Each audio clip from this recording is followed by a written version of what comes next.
4.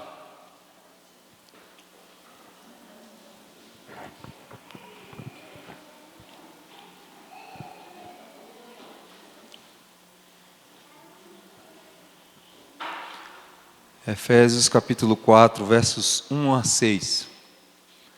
Nós daremos continuidade à nossa série de exposições bíblicas no livro A Carta de Paulo aos Efésios. Efésios capítulo 4, versos 1 a 6. Estarei fazendo a leitura aqui. Peço que os irmãos então acompanhem em silêncio. Rogo-vos, pois eu, o prisioneiro no Senhor, que andeis de modo digno da vocação a que fostes chamados, com toda a humildade e mansidão, com longanimidade, suportando-vos uns aos outros em amor, esforçando-vos diligentemente por preservar a unidade do Espírito no vínculo da paz.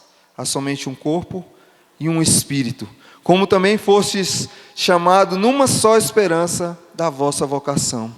Há um só Senhor, uma só fé, um só batismo, um só Deus e Pai de todos, o qual é sobre todos, age por meio de todos e está em todos. Nós já oramos e pedimos então que o Espírito Santo nos ilumine nossas mentes, os nossos corações, para que a gente, nesse momento, obtenha o máximo do que a palavra do Senhor tem para nós aqui nessa noite. Meus irmãos, todas as cartas de Paulo, elas contêm um certo equilíbrio. Esse equilíbrio é estabelecido então entre a teologia e a vida prática, entre a doutrina e o dever, ou seja, entre a teoria e a prática. E a carta de Paulo aos Efésios não é diferente. Se nós olharmos os 3 primeiros capítulos, Paulo então ele vai falar sobre coisas grandes demais, como ele mesmo fala, sobre a doutrina da eleição, sobre riquezas que nós temos através da cruz, da morte de Cristo, sobre a adoção, agora somos feitos filhos de Deus.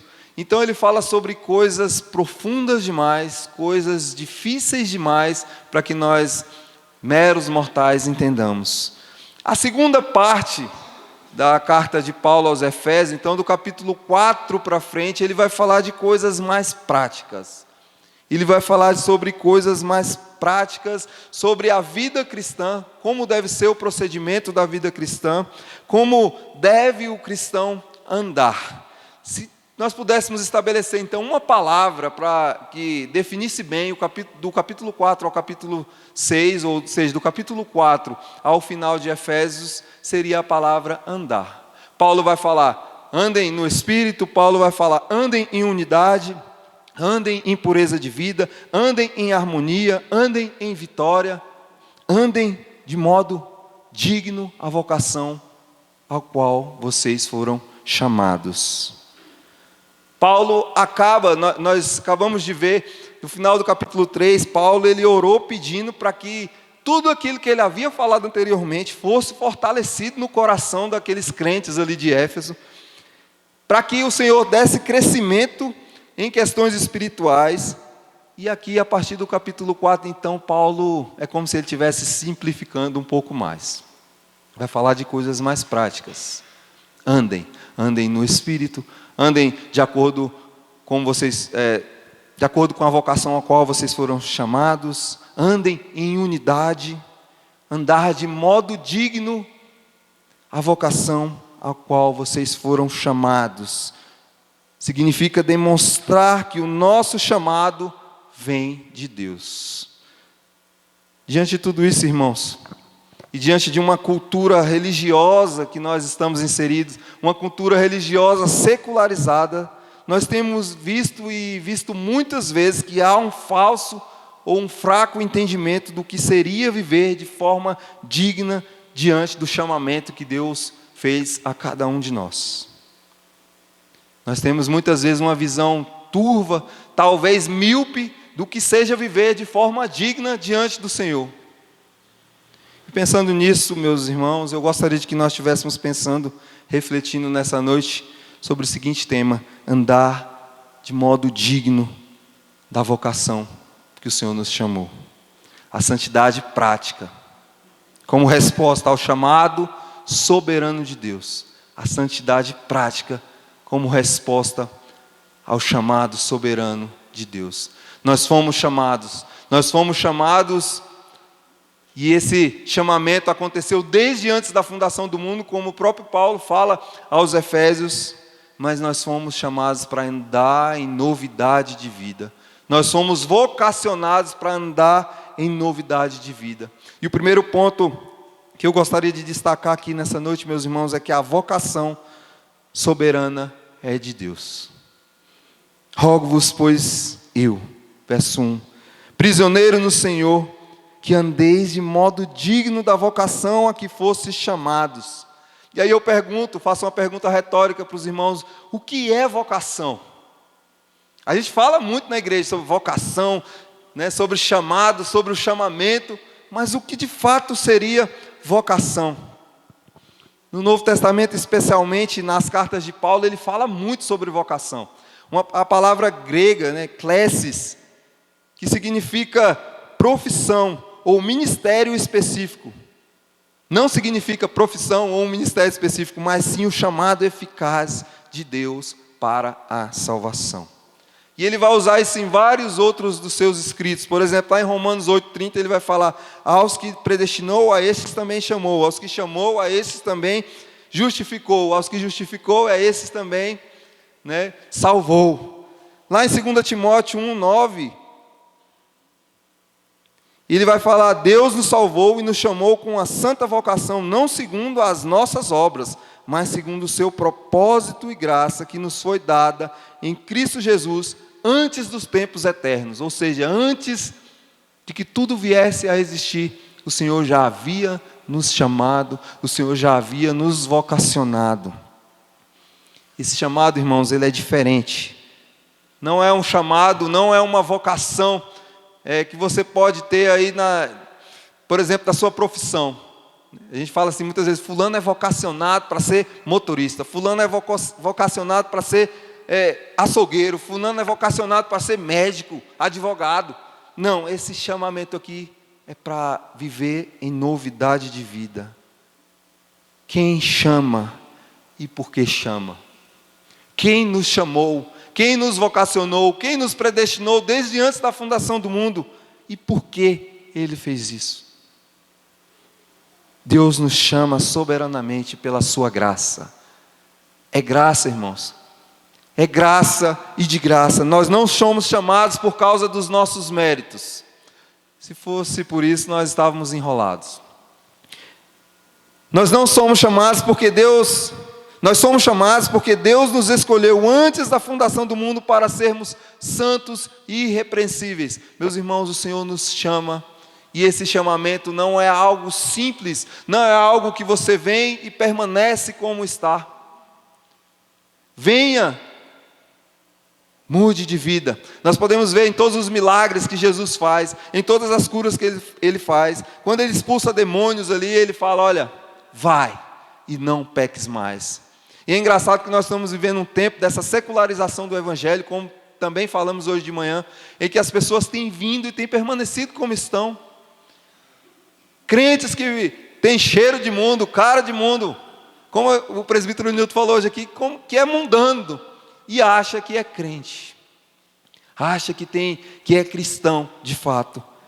Nós somos vocacionados para viver em novidade de vida, para sermos irrepreensíveis, para sermos santos.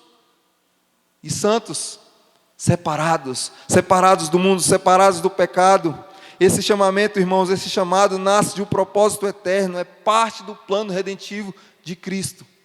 Eu entendo que são coisas difíceis demais para nós entendermos. Como assim Deus me vocacionou, Deus me salvou antes da fundação do mundo?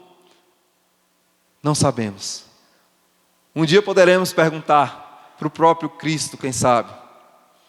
Por quê? Uma coisa eu sei, irmãos, não é pelo nosso mérito, não é por aquilo que fazemos ou deixamos de fazer. O efeito dessa vocação transforma quem nós somos. O efeito dessa vocação transforma vidas. O efeito dessa vocação transforma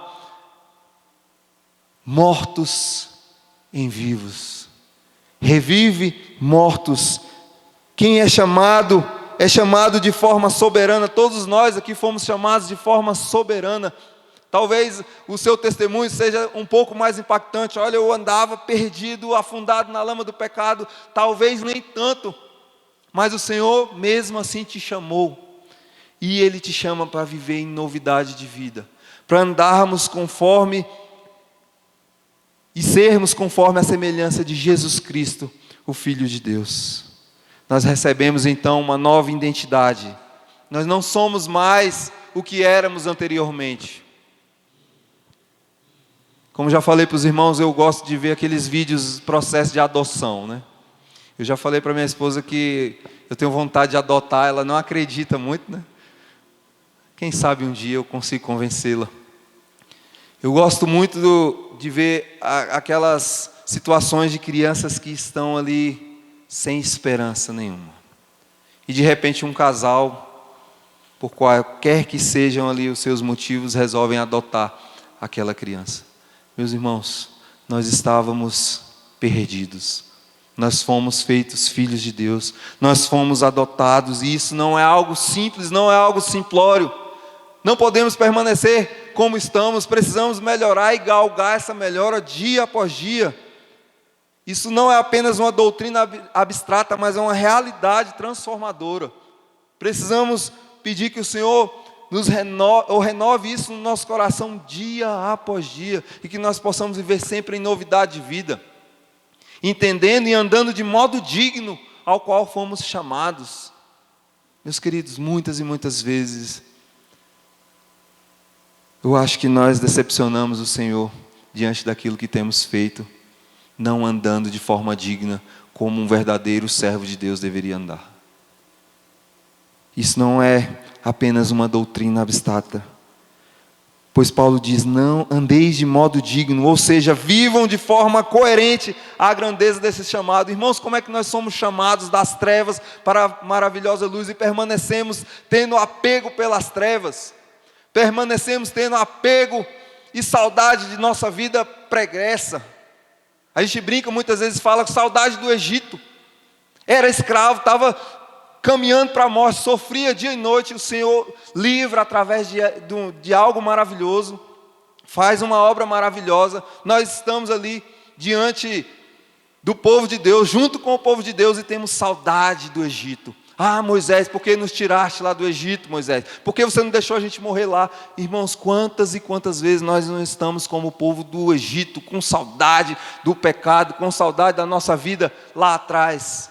Alguns até dizem: olha, eu tenho saudade da minha época, da minha juventude, quando eu fazia e acontecia. Humildade e mansidão. Paulo fala: olha, vocês precisam viver de modo digno da vocação ao qual fossem chamados, com toda humildade e mansidão, com longanimidade, suportando-vos uns aos outros em amor.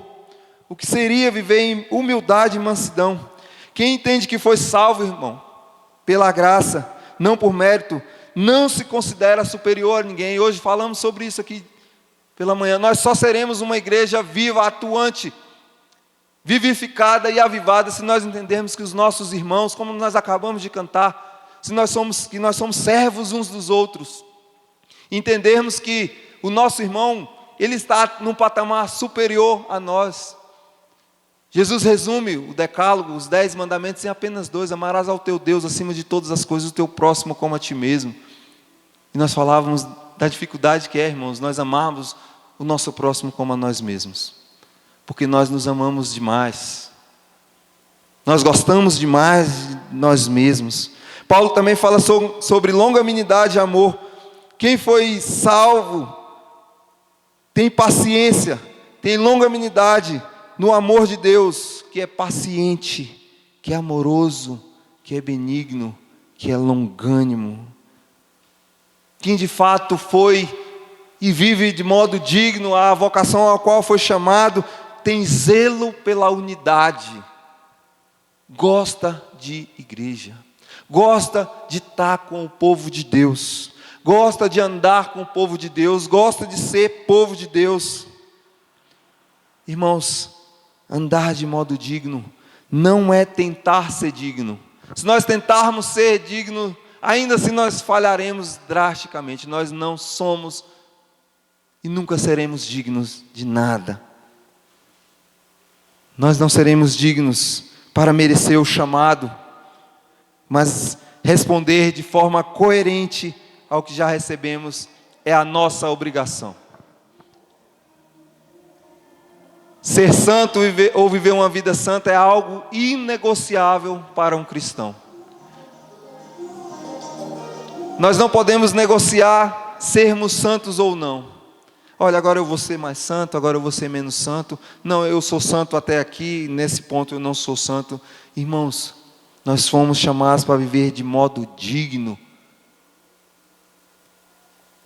Em segundo lugar, Paulo fala que andar de modo digno é andar em uma vida santa ou santificada na prática, com toda humildade, mansidão, longanimidade, suportando-vos uns aos outros em amor, esforçando-vos diligentemente por preservar a unidade do Espírito no vínculo da paz. Esse andar aqui que Paulo fala, irmãos, não é você se deslocar de um ponto a outro, não é você se deslocar de uma cidade a outra, de um país a outro, mas ele está falando aqui como estilo de vida. Nós devemos ter esse estilo de vida, de não andarmos isolados, ser digno, viver de maneira coerente, como Cristo nos orienta através da sua palavra, parecermos cada vez mais com Cristo, ou seja, andar de modo digno, não começa com grandes obras, não começa com obras externas, mas de uma transformação interna do nosso caráter. Paulo falou aos Gálatas, lá em Gálatas capítulo 5, os versos 22 a 33, quando ele fala do fruto do Espírito, ele fala que um dos frutos, ou uma parte do fruto do Espírito é a unidade. Unidade, irmãos, não é uniformidade. Muitas vezes a gente confunde unidade com uniformidade. Então eu tenho que pensar como o pastor, então eu tenho que pensar como a irmã, eu tenho que pensar como o presbítero, eu preciso pensar como o povo daquela igreja pensa. Unidade não é isso. Unidade é nós entendermos que somos diferentes, mas mesmo assim convivemos, que discordamos em alguns aspectos, mas mesmo assim convivemos, que temos as nossas dificuldades, mas mesmo assim convivemos e amamos o nosso próximo e amamos o nosso irmão. Paulo usa a figura aqui do corpo para descrever que a unidade, o que é a unidade? Ele enumera aqui algumas virtudes do que o povo de Deus deve ter ou ser. Paulo descreve alguns aspectos da santidade dessa forma. Ele fala que nós devemos viver de modo digno e andar em humildade. Nós falamos muito sobre humildade hoje aqui. O que é andar em humildade? Paulo fala também andar em mansidão. Alguns confundem que mansidão é sinônimo de fraqueza. Irmãos, mansidão não é sinônimo de fraqueza. Eu entendo que nós temos essa dificuldade grande de sermos mansos. Aquela história, que a gente brinca, pisou no meu calo, vai me conhecer. Pisou no meu calo, vai entender quem sou eu.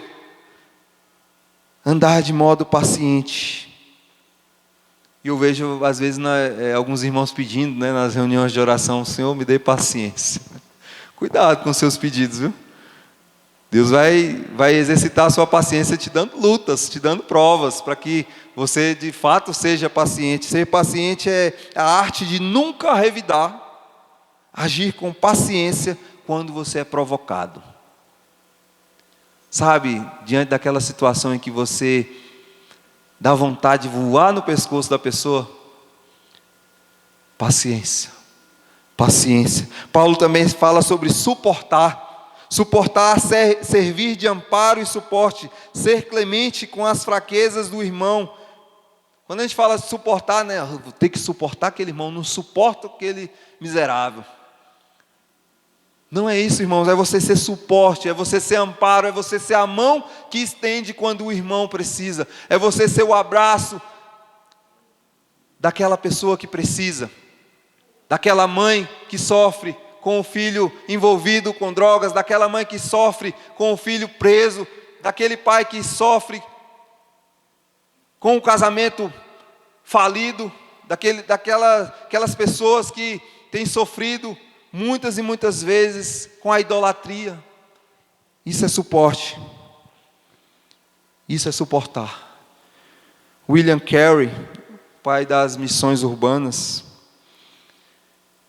um homem que foi grandemente usado, um sapateiro inglês, que depois ele posteriormente se tornou um pastor batista, um missionário na Índia, num tempo que quase ninguém falava sobre missões transculturais. Hoje, se você for falar sobre missões transculturais, tem livros, tem agências missionárias que estão aí preparando missionários para mandar para o mundo todo.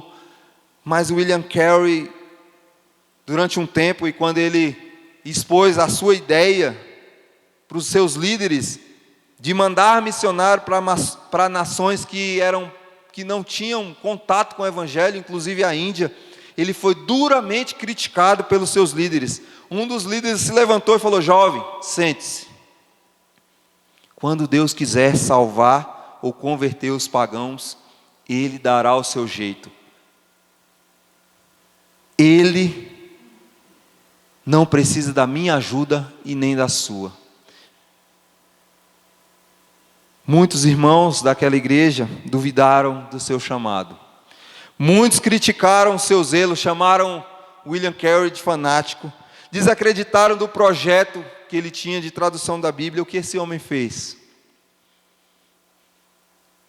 Nada. Ele se manteve como estava. Ele respondeu sem arrogância, sem romper com os irmãos. Ele preservou a unidade com os irmãos que não o apoiavam. Você manter uma afinidade com pessoas que te apoiam é fácil, mas você ter afinidade com pessoas que não acreditam em você é algo muito difícil. O resultado disso, irmãos, aquele homem serviu na Índia por mais de 40 anos como missionário. Aquele homem traduziu a Bíblia ou partes dela para mais de 30 idiomas. Aquele homem inspirou gerações de missionários que mudaram a história da igreja. Tudo isso nasceu através de um homem que, mesmo sendo humilhado, mesmo sendo desacreditado, ele resolveu permanecer firme no seu propósito e resolveu não revidar aquilo que aqueles irmãos faziam contra ele. Meus queridos, quantas e quantas vezes nós revidamos na mesma moeda, ou talvez até com uma moeda mais valiosa, né? Quando somos ofendidos. No relacionamento, como é que tem sido o teu relacionamento de forma prática com os irmãos? Quando alguém falha com você, você escolhe reagir com mansidão ou com ira? Em vez de criticar, você ora pelos irmãos e busca ajudar? Você suporta os irmãos? Suportar aqui, irmãos, não é suportar, tolerar o pecado, sem confrontar. Você promove reconciliação entre irmãos, quando você vê divisões. Você evita fofocas e palavras que ferem o seu próximo. Precisamos exercitar dia após dia, irmãos, o que é viver em unidade. Nós temos vivido mais para mostrar as nossas qualidades ou para servir aos nossos irmãos? Em terceiro lugar, Paulo fala sobre o fundamento dessa vida digna, a unidade na fé. Há um só corpo, um só Espírito, como também fossem chamados numa só esperança da vossa vocação, um só Senhor, uma só fé, um só batismo, um só Deus e Pai de todos, o qual é sobre todos, age por meio de todos e está em todos. Paulo, ele conecta aqui os crentes a um só corpo. Não somos indivíduos soltos, mas membros de um mesmo corpo, do mesmo organismo. O Espírito Santo age e sustenta e gera a unidade.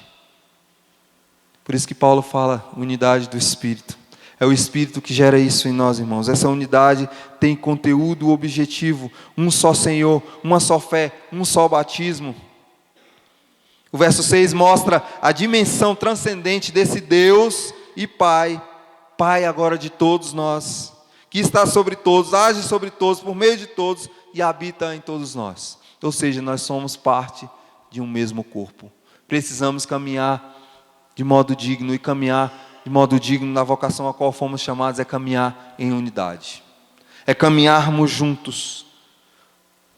Primeiro concílio, o concílio de Jerusalém, relatado para nós aí em Atos capítulo 15.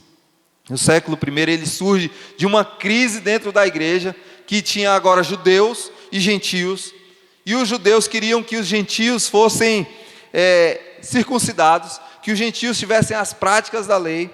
E a gente vai ver que os apóstolos eles se reúnem ali em Jerusalém, oram juntos, ouvem testemunhos juntos, buscam a direção no Espírito, chegam a uma decisão unânime, expressa na frase: pareceu bem ao Espírito e a nós. Mantiveram a unidade, mantiveram esse laço, esse vínculo, sem entrar numa guerra. Irmãos, muitas igrejas estão sendo rachadas, estão sendo desfaceladas por opiniões divergentes. Eu acho que tem que pintar a igreja de preto. Não, eu acho que verde fica mais bonito. Por que não pinta de azul? E criam-se grupos dentro das igrejas, e esses grupos racham. E a gente tem notícias por aí de igrejas que racham, pastores que saem, levam consigo metade das igrejas, metade da congregação vai junto com o pastor, por divergência de opinião. Meus queridos, aquilo que nos une é muito maior do que aquilo que nos separa, do que aquilo que divergimos. Os apóstolos eles mantiveram a centralidade de Cristo e da graça a uma só fé. Como é que nós fazemos isso, irmãos, nos nossos dias? Na comunidade local, aqui na nossa igreja, na Igreja Presbiteriana do Lago Azul, como é que nós podemos melhorar a nossa unidade? Nós falamos aqui agora há pouco de fazer um almoço. É bênção, isso é bênção, mas não basta.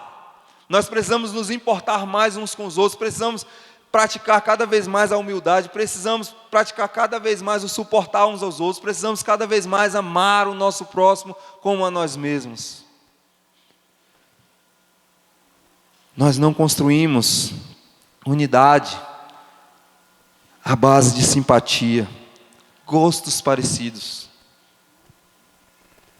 Unidade não é construída através de pessoas que têm os mesmos gostos, gostam das mesmas coisas, ouvem o mesmo tipo de música, gostam do mesmo tipo de roupa.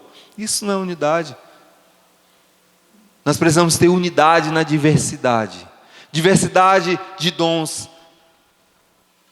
A própria palavra fala, Deus chamou uns para apóstolo, outro para mestre, outro para pastor, outro para o louvor, outro para o diaconato, outro para o presbiterato. Deus tem uma missão, uma vocação para cada um de nós. Nós vivemos nessa diversidade, entendendo que somos um corpo, mesmo com as nossas diferenças de cultura, idade, estilo musical. Nós permanecemos unidos, porque Cristo é maior do que as nossas diferenças. O que nos une é maior do que as nossas dificuldades. No relacionamento pessoal, quando surgem conflitos, você pergunta, o que nos une é mais forte? Ou diante dos nossos conflitos é melhor que a gente se separe? Diante dos nossos conflitos, das nossas adversidades, é melhor que a gente vá cada um para o seu lado. E aí entende mal a ideia do suportai-vos, né? Aí fala, olha, a palavra está dizendo suportai-vos, mas eu não suporto aquele irmão. Eu não suporto aquela irmã. A unidade, meus irmãos, não é opcional. Se você de fato é vocacionado, regenerado, justificado, eleito, predestinado, você não tem a opção de ser igreja ou não. Nós somos igrejas, da grande igreja, do grande povo, do corpo, que é testemunho um poderoso testemunho para o mundo. O mundo olha para aquele povo e fala: olha, eu quero ser como aquele povo. Aquele povo que tem as suas dificuldades. Aquele povo que tem os seus problemas. Aquele povo que não concorda em tudo. Eles até brigam de vez em quando. Olha, paz, meus crentes brigam entre eles. Mas eles se resolvem na palavra. Eles são restaurados e regenerados na palavra. Jesus disse lá em João relatou, né, o relato de Jesus, a fala de Jesus: para que todos sejam um, para que o mundo creia que tu me enviaste, para que o mundo olhe para nós, irmãos, e veja: olha, ali de fato é um vocacionado, ali de fato é alguém salvo, ali de fato é alguém que reflete a imagem do Filho de Deus. Meus irmãos, para concluir, ao meditarmos nesse trecho precioso da carta de Paulo, nós somos lembrados que a vida cristã, ela não começa com o que fazemos, mas sim com o que Cristo faz em nós. A vida cristã, ela começa com aquilo que Cristo fez, faz e continuará fazendo em nós e através de nós. Paulo nos chama a andar de modo digno da vocação que recebemos. Isso significa viver em santidade. Nós não temos opção de ser santos ou não. É mandamento do Senhor, mas Paulo também nos mostra que essa caminhada não é um esforço isolado, e por isso precisamos caminhar juntos em unidade. Um só corpo, a igreja de Cristo espalhada por toda a terra, um só Espírito que nos selou e habita em nós, uma só esperança, a vida eterna que nos foi prometida, um só Senhor, Jesus Cristo, o Rei dos Reis, Senhor dos Senhores. Conselheiro, príncipe da paz, maravilhoso, o Emanuel. Essa nossa nova identidade é porque Deus fez isso, irmãos. Essa nova identidade é porque o Senhor deu seu único Filho Jesus para morrer em nosso favor. E agora nós somos feitos filhos de Deus. Irmãos, a unidade verdadeira não significa a ausência de diferenças. Não significa a ausência de, muitas vezes, discordâncias em nosso meio. Graças a Deus por isso que nem todo mundo é igual, né?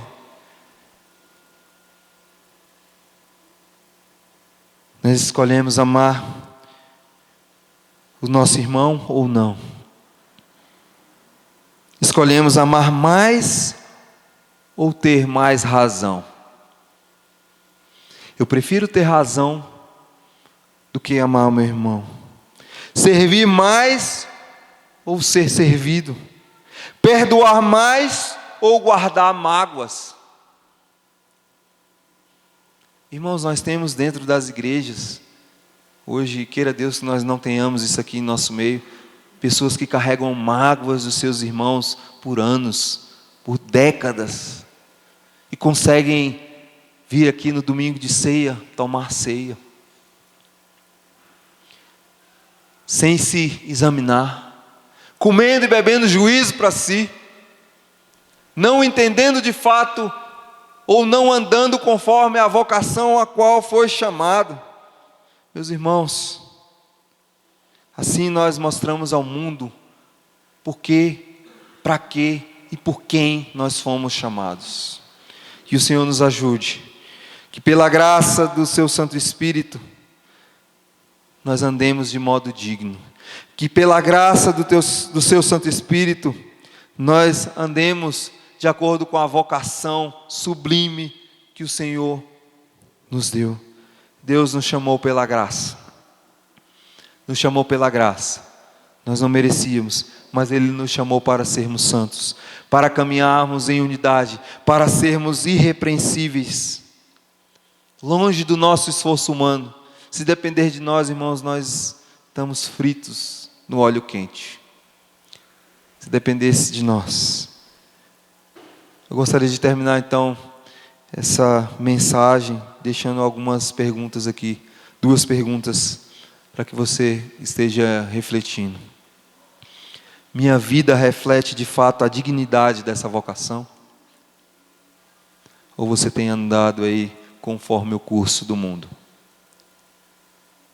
Sua vida reflete Jesus Cristo? Sua vida justifica o porquê Cristo morreu por você? Outra pergunta, como eu tenho contribuído para a unidade e santidade do corpo de Cristo? Como eu tenho contribuído para a unidade e santidade da igreja? Como eu tenho contribuído para a unidade e santidade da igreja presbiteriana do Lago Azul? Ou você é crente aqui nos domingos, das 7 às 8h30, mais ou menos, e saindo daqui, você veste a sua roupa de mundo, e agora, pronto, e domingo que vem você veste a sua roupa de crente de novo, e aí você se torna crente de novo. Como você tem contribuído para a unidade? Você tem sido aquela pessoa que colabora muito mais para a divisão, para a briga, ou você tem sido apaziguador, caminhado em novidade de vida? Meus queridos, que Deus tenha misericórdia de nós, que nós possamos andar de modo digno a vocação a qual fomos chamados. Não é fácil, não será fácil, jamais foi fácil, mas o Senhor é quem nos sustenta. Se Ele nos chamou, se Ele nos vocacionou, é Ele quem vai nos capacitar para andarmos em novidade de vida, para andarmos de forma digna na presença do Senhor e diante da sua igreja. Que Deus nos abençoe, que Ele continue derramando da sua graça sobre nós, que cada dia mais possamos entender que esse chamado não foi algo simples nem simplório, e por isso nós temos um dever, por isso nós temos uma missão, e por isso nós devemos continuar andando ou caminhando de forma digna. Que Deus nos abençoe. Vamos estar cantando. Eu queria pedir para os irmãos se colocarem de pé. Nós vamos estar cantando esse último cântico, que fala que o Senhor nos sonda, que sonda o nosso coração e que nos envia. Que nós possamos estar cantando e refletindo na letra desse cântico, bem como aquilo que nós acabamos de ouvir.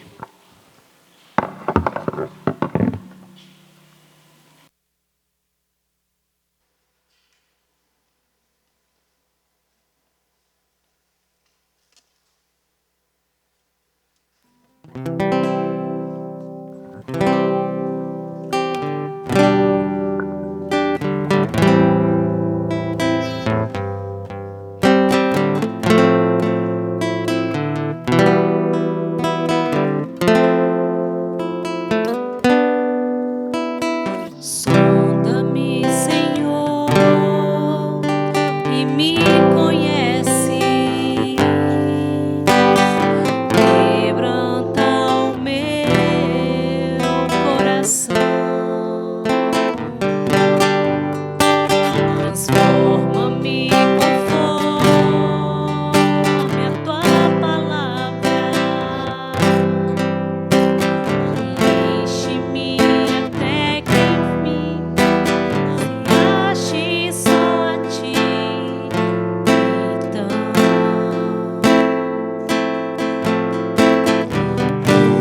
usa-me, Senhor,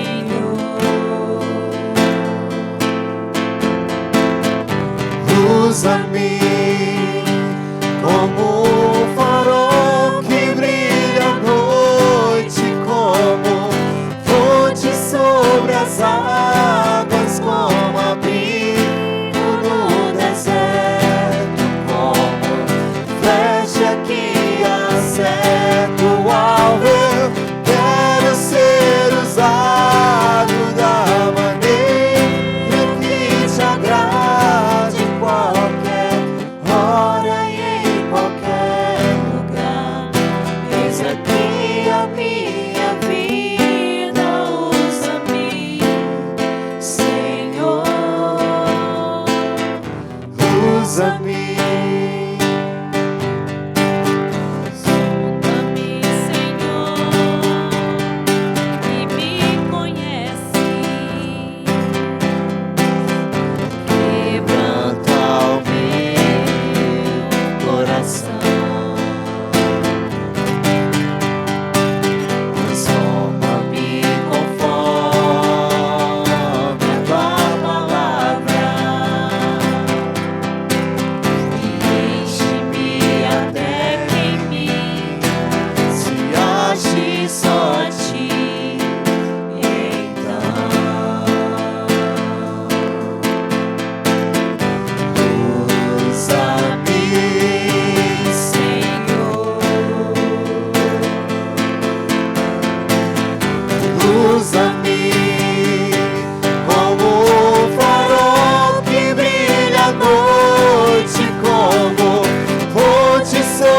as águas como abrigo no deserto, como flecha que acerta o alvo.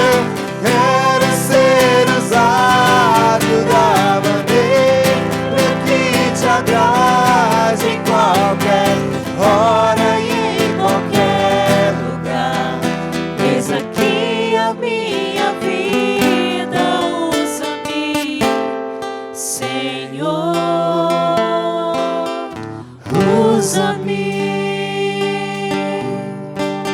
Sonda-me,